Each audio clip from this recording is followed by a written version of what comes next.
Welcome everyone. Today we are ready. Why did this little panettone turn out so spongy and tall? Stay and I'll tell you. And to make this delicious panettone we are going to use 90 grams of coconut flour, another 90 grams of ground golden flaxseed. I am using this one. It works very well. You just have to grind it in a food processor and you will have it finely. Make sure it is golden flaxseed because dark brown flaxseed tends to be a little bitter. This is the ideal one, golden flaxseed, 90 grams. 27 grams of psyllium. 60 grams of softened butter. Make sure it is softened, not liquid. Simply leave it out of the refrigerator for a couple of hours and it will be softened. Approximately 100 grams of sweetener. On this occasion I am using erythritol 250 milliliters of almond milk or coconut milk. Make sure it does not have any sugar. Baker's yeast, approximately. Well, on this occasion I'm using 12 grams. Mind you, it's not baking powder, in other words. On this occasion I am using baker's yeast, orange zest or lemon zest or both if you want to give that citrus touch to our panettone. 100% cocoa chocolate chips. In this case I don't have chocolate chips and I've simply chopped up a bar. Approximately half a cup of blueberries. On this occasion they are fresh, but if you have them already dried, you can use them, which is much better if you have them fresh, because the dried ones tend to have too much fructose and also increase the carbohydrates.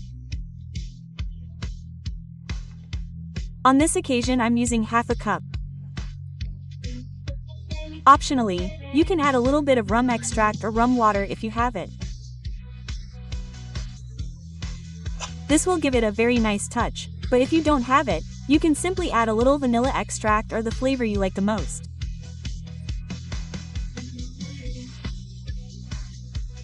And to give it a brush stroke on top of the panettone so that it looks golden, that great look, we're going to put a little bit of egg on top, that is, brushing it with egg and a little bit of grated coconut on top is also for decoration. But if you don't have any, that's okay.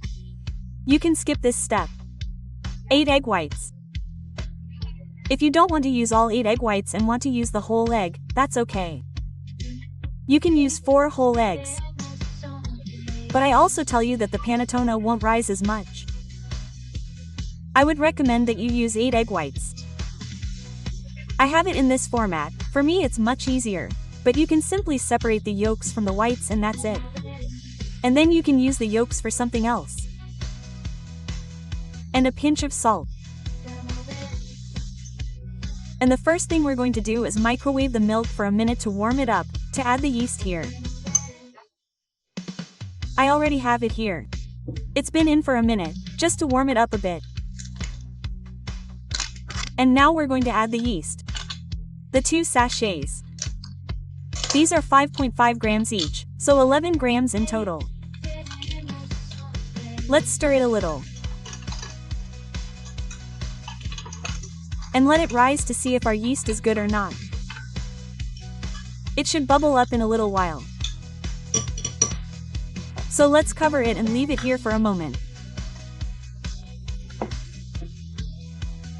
In the meantime, we're going to add the coconut flour, flaxseed, psyllium, sweetener and salt to a baking sheet. And let's stir everything very well so that all the ingredients are mixed.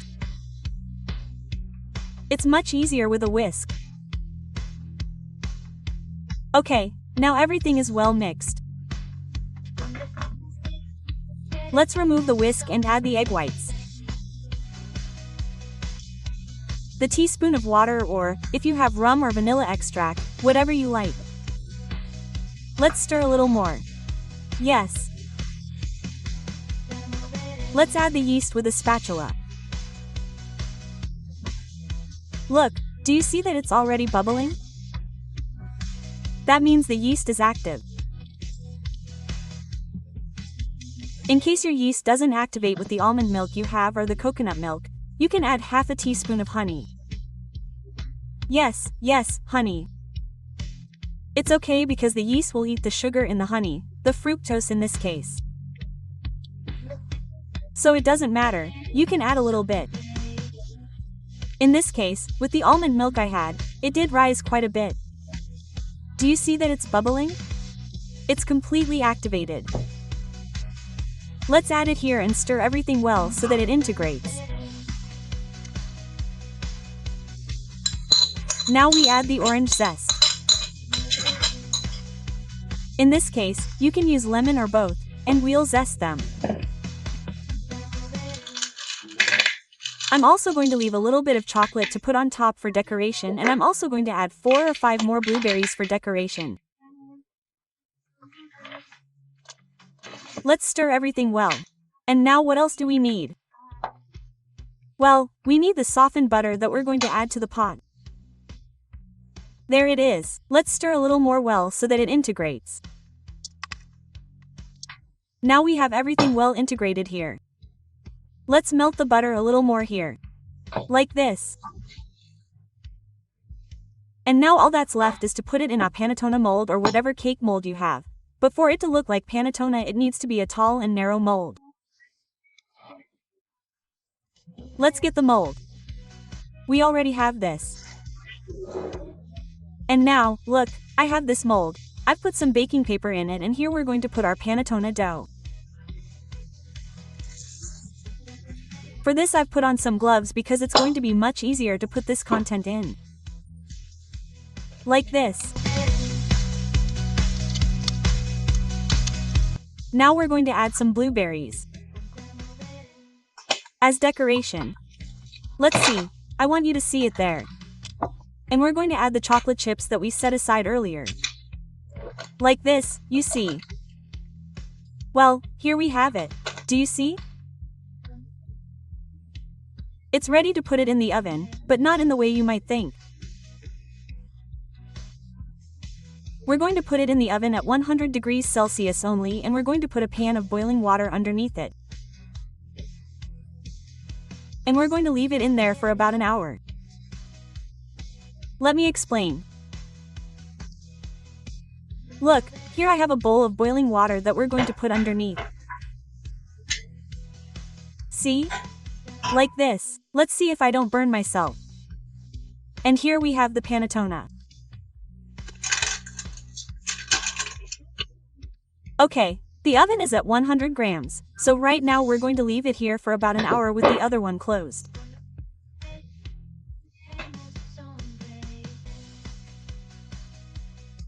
And now, look, it's been levitating for an hour and we're going to see how it goes. Very good, look how much it's risen. Great. It looks great. Now we're going to put a little bit of egg on top.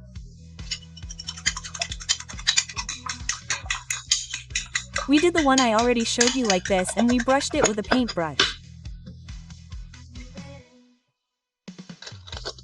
to make it look even more incredible. Like this. And now we're going to go to the oven. But in this case we're going to go to the oven.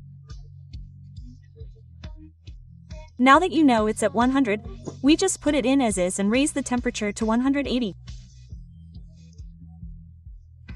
In other words, there's no need to preheat it to 180. Okay, so you've taken the panettone out with the temperature to rise, which was at 100. Now we're simply raising it to 180, but with the panettone already inside. Let's go. It's been at 100. Now we're going to put it at 180.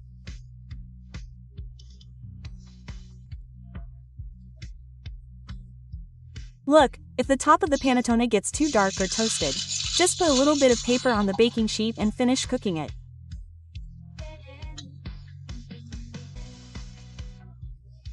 I thought I'd do a test. This is a little bit of the panettone dough that I've put in these microwave-safe silicone containers. I'm going to put it in for about 2 minutes at 30-second intervals. Let's see if it also works in the microwave. Let's go. And here we have them. Obviously, when you do it in the microwave it doesn't rise as much as in the oven, but they smell delicious. Let's put it on a plate and then we'll try it to see how it is. Look, they're still warm, so let's let them cool down a bit to try them, but I think they're going to be delicious. I'm sure they will be. They're finished baking and now what we're going to do is turn it off and leave it ajar for about 10 more minutes. And here we have it. Let's let it finish cooling down a bit and then unmold it. Let's unmold it. And look how it looks. Wow, impressive. Impressive. Let's let it finish cooling. And here we have this delight. Now all that's left is to try it. Will you come with me? I can't wait to try it.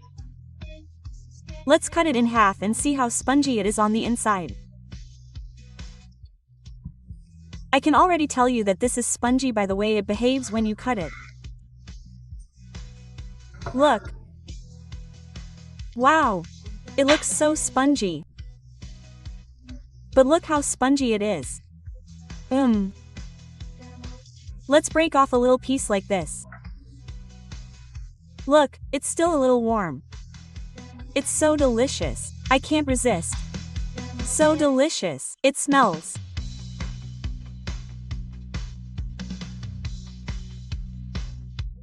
Delicious, delicious. I really think it's the best panettone I've made so far. Don't miss it and follow the step-by-step instructions so that it comes out as fluffy as this. Thank you very much for watching. If you like the recipe, give it a like, subscribe if you haven't already, and hit the bell so that YouTube will notify you every time I'm here, and share it with those people who you think might benefit from this type of healthy recipe, with no sugar, suitable for diabetics and for the ketogenic diet. This Christmas, eat a healthy dessert if you can, of course. Thank you very much again, a kiss and a hug, and until the next recipe. Bye. Oh, wait, I forgot, right? Here I leave you how the panettone or the small panettone that we made in the microwave with this same dough turned out. Let's see how it tastes. And here I have them. It hasn't risen as much as the panettone, obviously. It certainly won't be as spongy, but if you don't have an oven or don't want to complicate your life, let's see. Well, not so bad. Let's see. Yes. The answer is yes. You can also make it in the microwave for 2 minutes and 30 seconds. That's what it took me to do it in 30-second intervals. This Christmas I'm going to be happy, and I'm going to make a healthy dessert for all my people, all my friends and all my family. Take good care of yourselves and be very happy. Yes.